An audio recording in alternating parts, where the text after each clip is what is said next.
Hey guys, a special episode here for Surge Streams. This one is a Q&A coming out of our conference last fall at Stanford, Surge Expo24 at Stanford, featuring the one and only Mark Cuban, Shark Tank icon, billionaire, entrepreneur, and owner of the Dallas Maps. Mark has been hustling since his college days at Indiana University, everything from selling software to doing bar promotions. He founded Micro Solutions, his first big company, sold it for millions, and then hit the jackpot with broadcast.com, which he sold to Yahoo for billions of dollars. You probably know a lot about Mark. He was joined by Sam Chasen and Matt Gronberg, people you should know about, who founded Storage Scholars. This is their dorm room hustle they got going just a few years ago, and they took it to Shark Tank, scored $250K from Mark. I did a separate episode on that, which you should check out. I love these guys. They're an awesome team, really hustling, joined SRBA as our first corporate members, and we're working hard to find opportunities to collaborate and make the most out of each other's networks now. Matt and Sam helped set up this one-on-one so that our students could ask Mark, and it's an incredible opportunity here to ask him the questions that they cared about the most during our live session. They also, Matt and Sam, filmed their update episode for Shark Tank live. Well, it was recorded at the conference, and we got to take a part in that. So awesome. Anyway, I hope you enjoy this. Let's dig in.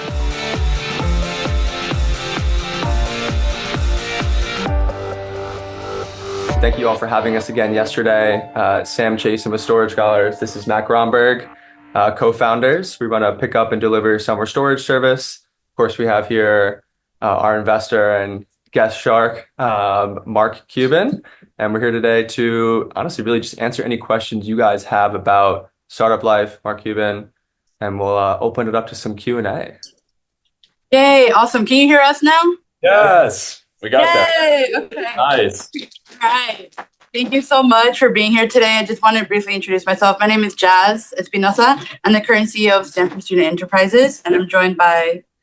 my name is Alfa Hernandez, she, her pronouns. I'm the business operations manager of SSE. I'm also a grad student here in the civil engineering department. So we're really excited to have you here. Stanford Student Enterprises is an experiential learning education organization that's meant to center student-run businesses. And we provide pre-professional experiences. And we're actually joined today in an effort and a collaboration with the Student-Run Business Association and the annual conference. So we have a plentiful student leaders here that have many questions for you. And we just wanted to kick it off with a couple questions, and then we'll pass it over to them. We have lots of eager students to engage with you today. Amazing. So, as you may know, Stanford Student Enterprises is collaborating with Storage Scholars. So we're looking to both expand on-campus management opportunities and provide an impactful service on campus. And with Shark Tank having over 1 million viewers who see you, we were interested in hearing why you chose to invest in Storage Scholars, and what impact do you think this has had on building entrepreneurs, particularly student and budding entrepreneurs? I invest in these guys first because I like them most of the time, and what really stood out is that they were living their business. It wasn't just, hey, this is a job. It wasn't just, let's give this a shot. They actually had tangible results. They were going out there and, working on sales, but also going through the learning process of delivering and keeping their customers happy. And then, the results that they showed, their numbers were good. I mean, they were obviously on, a hockey stick up and to the right. And so when you get, a couple good entrepreneurs that are willing to work hard, that are agile, and it's getting results, that's what gets me excited. And, part two to that is, I would, as a parent, I had my daughter was just going to college. And so I had gone through that entire experience of what it's like to move somebody into a dorm room and dealing with it. And, when I went to school, I had a pillowcase and that's where all my stuff was. Things have changed. And so, so I had gone through the experience, and it really, put me in tune with what they were trying to do. And that led to the investment. And obviously, it's just been a phenomenal investment so far. Incredible. Thank you. That's incredible to hear. So in the spirit of your drive, could you maybe share what were the greatest lessons you learned when you were starting your businesses in college? Okay. Was that for Mark or for us? For both of you. For both of you. Well, you guys go. Yeah. I mean, I could say a tidbit. I would say the biggest lesson we learned is that a lot of students are afraid of failure. We started it, and we were definitely the black sheep of a lot of our college for the first couple of years. It was weird. It wasn't super socially acceptable. And then as it grew, by the time we were seniors, it was looked totally in reverse, and it was a big thing of respect. And so just being willing to pave your own path and being willing to fail and look stupid is something most college students today can't do. And we're really lucky that we just pushed through that time. And a quick one for me is that I think the end of even after the Shark Tank experience is that no one is going to do the work for you, regardless of what school you go to, what degree you have, what amazing investors you have. At the end of the day, you're still going to have to open up your laptop, hop on the back of a truck, get shit done when it needs to get done. And the work really never ends. So, and that's an important lesson, because I think a lot of entrepreneurs, when they're just getting started, particularly if things aren't going as quickly or easily as they expect, they look for a magic bullet. They think, if I only had the right mentor, if I was only part of the right organization, then all these things will get easier. They don't. I mean, as these guys will tell you, it's a grind. There's no time off. I'm in the sports industry, and people talk about how hard it is, to be a professional athlete or to run an NBA team. I know when the games are, and I know who the competition is, and I have an off season, and I get to make trades. When you're in your own business, it's 24/7 by 365, and you don't even know who all the competitors are. There's somebody who's, at SBRA now, who's trying to, start a business to try to kick their ass, and it's not going to happen. But but you get my point. There's continuous competition. The landscape for the business always changes. Your competitors are looking to have an impact on you and their own businesses. So, like they said, it is nonstop grind, and you've got to be ready for that. And not everybody is. Thank you for that. And I'll close with one last question before we pass it over to our students. How would you encourage our students to remain resourceful? I think you have to be curious. I mean, to me, one of the greatest skills entrepreneurs can have, particularly collegiate entrepreneurs, is you have to be curious, because things are continuously changing. Look at what's happening with AI. There's going to be two types of companies in this world: those who are great at AI and everybody else. I was just talking to a company 20 minutes ago about using Gemini's Notebook LM to create a podcast out of PDFs, so that when you send a proposal to a potential customer, they can just listen to it. And if that's the format they prefer, just being able to do that and knowing that that's a new option, that gives you a competitive advantage. And so just that continuous change, you have to be curious. And because those things change so often, you have to be agile. You have to be ready to adapt. You can't be stuck in your ways. And then third, and usually most important, is you have to be able to sell. I think a lot of entrepreneurs start businesses thinking, I'll just hire a salesperson. It doesn't work that way. As these guys will tell you, when it's your business, you have to be the best salesperson. You have to be thinking morning, noon, and night how you're going to sell more. So being curious, being agile, and being ready to sell are the core competencies that I think that every great collegiate entrepreneur has to have. Thank you for that. And in the theme of being in college, Mark asks, so you've been involved in various educational programs for entrepreneurs. What role do you think education itself plays in shaping the future of entrepreneurship? For me or for the guys? That would be for Mark. Okay. I think it's critical. There's a lot of conversations now. Don't go to college, start a business. Peter Thiel has this, his scholarship. That's all bullshit, right?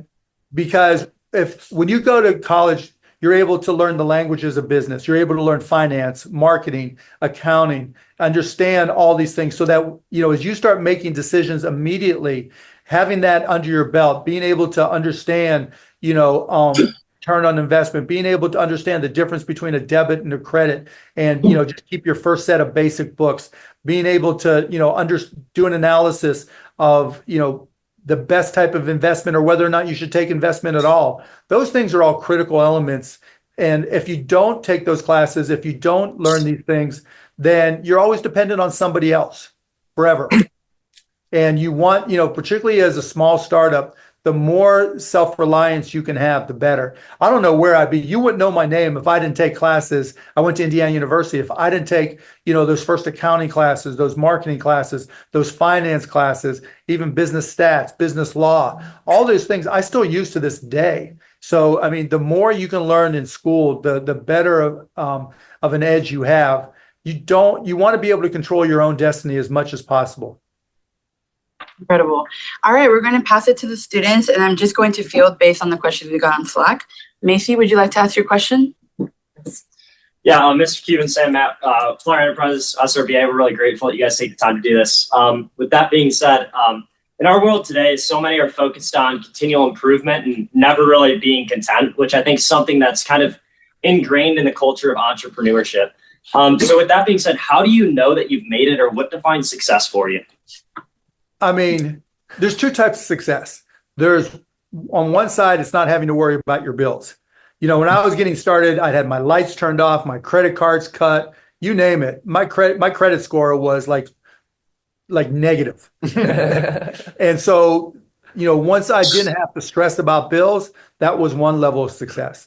The other side of it is it's never ending. I mean, I think what has helped make me successful is that I'm really competitive, that I want to compete, and I want to stay ahead. When I first started out, starting my first businesses when I was in college, I was always the youngest walking in the room. Now, not so much. And so, I'm competing against people your age. And to me, defining success, once I got past the bill stage, was really just being able to wake up every day really excited about what I'm going to do. And that motivates me to this minute. Helping these guys, investing in companies on Shark Tank, starting companies like Cost Plus Drugs that I know can change an industry and has changed an industry. Those things are really rewarding, and I love doing it. It's not, it's hard work, but it's not a job, if that makes sense. Thank you. Katie, you had a question? Hi, I'm Katie from Loyola-led Enterprises in Chicago. Thank you guys again for taking the time to speak with us today. I just wanted to ask, with all the volatility in the markets and the ever-changing business sector, what are some things you think us as student-run businesses can do to build adaptability into our ventures? So I would say a big thing, at least for us, what we're going to preach is there's a lot of industries that aren't super volatile. And so we picked a good old-fashioned moving company that's been around since the beginning of time, and it's not going anywhere, right? So do we have a hockey stick AI type startup company? No, but we apply some technology and some new solutions to an old industry that's not going away anytime soon. And so even with the economy dropping and household goods moves dropping, college students are still going to college, and so our business has stayed really steady. And so a lot of it is not about how hard you're rowing, but the boat you choose, right? So pick an industry that you don't think is going to be affected heavily with, tailwinds or upwinds. You can pick a more steady industry and play a safer bet when you're young. So that's my advice. And when you're on a sports team, you don't want to play a level up where you're sitting on the bench the entire time. So going after a venture in which the chances of potential success is 1% to 2%. For us wasn't as exciting as, hey, if we put in the time every single day, is going to make us incrementally better and make us incrementally more money and learn better skills. So for y'all, I would look around and look at the tables, the chairs, the paint, everything. Those are all real businesses that make hundreds of millions of dollars a year. And don't be so caught up on the next most exciting tech venture. Thank you. Matthew? Matthew, have a question? Yeah. Hi, Matthew Castellanos, also from Loyola-led Enterprises. And one of my biggest questions this is for Mark specifically, what was the biggest failure in your career, and how has that positively influenced the way that you approach business today? Oh my God, I failed so many times. There's so many businesses you've never heard of, but that's okay. I learned more. I had jobs I got fired from, and honestly, I learned more from the people who fired me because I learned what not to do. And I learned what not to do for myself and, watching them from a management perspective. And I say this all the time, it doesn't matter how many times you fail. You only have to be right one time. Then everybody can tell you how lucky you are, and that's all it takes. It just takes one time. And when you're young, Damon John on Shark Tank calls it the power of broke. What have you got to lose? You know, when I was in college, it was taking my student loan money and going for it at one point. And then when I got to Dallas, I was sleeping 6 guys in a 3-bedroom apartment, sleeping on the floor so I could afford to, take chances. What's the worst thing that's going to happen? You're going to have to keep on living like a student for a little longer. Now's the time to take all the chances you can, because it really does not matter how many times you failed. You just got to keep on learning and reiterating. Thank you. And I know you all are tight schedule, so we might have time for a couple more questions, but Juliet had one. Hi, how are you? My name is Juliet from Harvard Student Agencies. My question is kind of building off of this last one, but it is in regards to low-income students who are thinking about their first few years post-grad and thinking about trying to build up as much money as possible.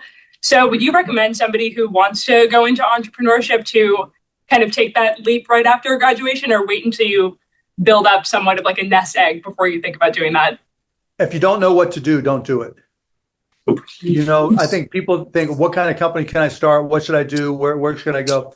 If you're not ready, if you don't know, you're not prepared. And then part 2 to that is, you just spend at least 4 years paying to learn.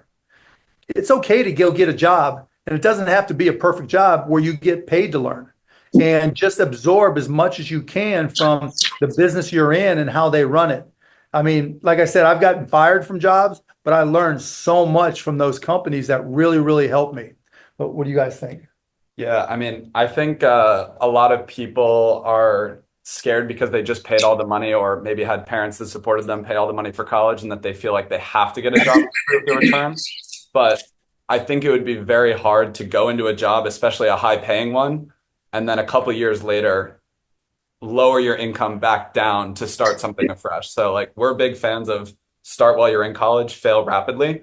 And so that's why we like talking to people like you, because like, if you start today, you still have a meal plan, you still have a housing, you still have friends that can pick you up if you fail. Where once you get into the real world, if you are low income, it gets a lot harder. So I would even push people with low income starting college when you have all the free resources. And there's an element of like trying to find the priority when you're actually a student on campus during the semester, of like social life, academics, and something else, right? So maybe you can't find that balance to mix in a business during that time. But over the summer, when everyone's getting an internship, you can make your internship working on your own business. And there's plenty of industries out there that are actually potentially going to reward the efforts in that manner more than they would you being an intern at X company, right? So you have months and months of quote unquote free time outside of your academic classroom that you really can cut your teeth and learn something new. Great answer. Beautiful. And I think we have time for one last question. Sam Hudasick had a question. Yeah, I'm from University of Wisconsin, Green Bay. We're the public university here. My question was, most entrepreneurs I see do it all for the money. What do you do it for? This question's for Mark. I do it because I love to compete. To me, business is the ultimate sport. And it's a battle of wits. It's a battle of strategy. It's a battle of tactics. And when you have success, that's kind of like winning the game. And so, yes, money matters. But when it's not working, you have to ask yourself why you started. And like these guys said, when you're in school, you set these goals and you want to, push forward, but it may not always be just about money. And that's okay, because you can have an impact and change the world. And if you can do that, that's more than just something. So I guess the better way to respond is to say, everybody's got to understand why they're doing what they're doing. And if it's just money, that's typically the hardest thing to get motivated to get up in the morning for. It's got to be something more. Well, and I think it's a misconception to think that everybody's just in it for the money, because there's a lot of entrepreneurs that reach a point in their business where they never have to work again on a financial basis. But it's more about the person you become if you keep trying to level up, right? Like, you have to change yourself to be able to get to the next milestone and slay the next dragon, right? Every revenue mark, every like new hire, you have to become a different version of yourself to be able to handle that. And so I think it's also about self-development. Beautiful. Well, thank you again so much for joining us. And Mark, really appreciate your time. It was a pleasure having Matt and Sam on campus. Hopefully we can host you soon. If we could just take a quick picture with you, we'll just take a selfie. Absolutely.